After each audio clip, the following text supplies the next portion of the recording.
Architecture. Accumulator. Accumulator is an 8-bit register. It holds one of the data to be processed by arithmetic logic unit or ALU. It also stores the result of the operation. The accumulator is also called as A register. The accumulator is connected to the 8-bit internal data bus. The bidirectional arrow between the accumulator and the bus indicates that it allows the accumulator to send or receive data. The two-state output of the accumulator drives the ALU. Temporary register. The temporary register receives one of the data to be processed by ALU from external memory or general purpose registers. The other input for the ALU comes from the temporary register. This 8-bit register stores the operands of arithmetic logic operations.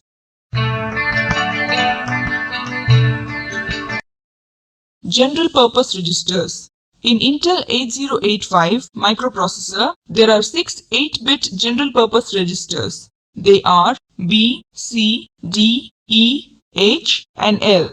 They may be used individually or combined as register pairs to perform some 16-bit operations. The permitted combinations of register pairs are BC, DE, and HL. The HL registers pair, which is normally used to form a 16-bit memory pointer. Stack pointer or SP. Stack pointer is a 16-bit register used as a memory pointer. It maintains the address of the last byte entered into the stack. Stack is a portion of RAM. The stack pointer is decremented each time when data is loaded into the stack and is incremented when data is retrieved from the stack. Program counter or PC. This 16-bit register deals with sequencing the execution of instructions. This register is also a memory pointer. The microprocessor uses this register to sequence the execution of the instructions. The function of the program counter is to point the address of the next instruction to be executed. At the end of the execution of an instruction, the program counter is incremented by 1, pointing to the next memory location where the next instruction is available. Incrementer, decrementer. It can add 1 or subtract 1 from the contents of the stack pointer or program counter. Arithmetic and Logic Unit ALU. The ALU carries out the arithmetic and logic operations on 8-bit words.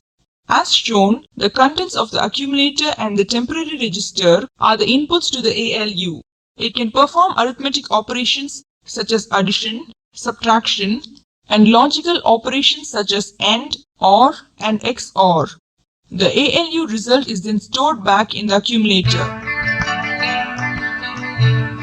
Flags. Flag register is a group of 5 individual flip-flops. The content of the flag register will change 0 or 1 after the execution of arithmetic and logic operations. Instruction register and decoder. Instruction register and decoder is an 8-bit register. When an instruction is fetched from memory, it is loaded in the instruction register. The instruction decoder decodes the contents of the instruction register. It also determines the operation to be followed in executing the entire instruction and directs the timing and control unit accordingly. Timing and control unit. The timing and control section of microprocessor includes an oscillator and controller sequencer. The oscillator generates the two-phase clock signals, CLK and CLK bar, that synchronize all registers. The controller sequencer also produces the control signals needed for internal and external control. The controller sequencer is microprogrammed. It has a ROM that stores all the micro routines needed for executing the instructions. Interrupt control. Sometimes it is necessary to interrupt the execution of the main program to answer a request from an I/O device. For instance, An I/O device may send an interrupt signal to the interrupt control unit to indicate that data is ready for input.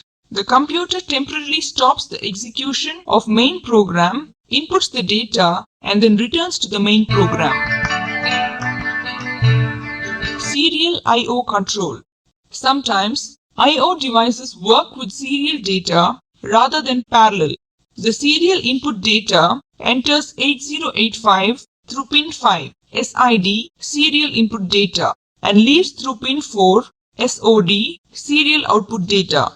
Two new instructions known as SIM and RIM allows us to perform the serial parallel conversion needed for serial I/O devices. Address buffer and address data buffer. The contents of the stack pointer or program counter can be loaded into the address buffer and address data buffer. The output of these buffers then drives the external address bus and address data bus. Memory and I/O chips are connected to these buses. In this way, the CPU can send the address of desired data to the memory or I/O chips.